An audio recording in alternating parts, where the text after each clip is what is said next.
Hi guys! Day off natin ngayon. Kaya ito, leche plan muna tayo. Nakapagluto ako ng leche plan.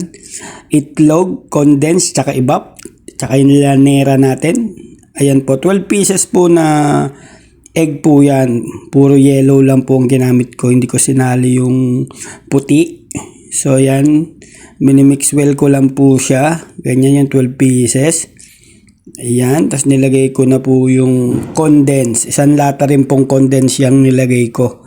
Tapos yung ibap, isang lata rin ng ibap. Ayan, pinagsama-sama ko lang siya. Then, imimix well lang natin siya. Ganyan, imix lang natin.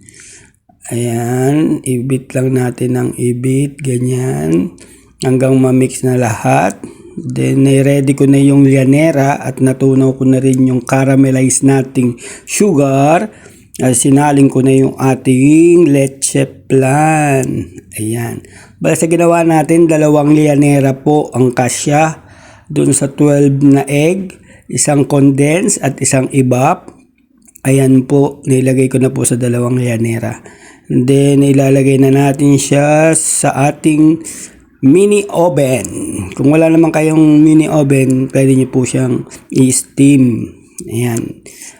So, hintayin lang po natin siya ng 40 minutes sa medium heat lang po. Ayan. Then, hintayin lang po natin siyang maluto.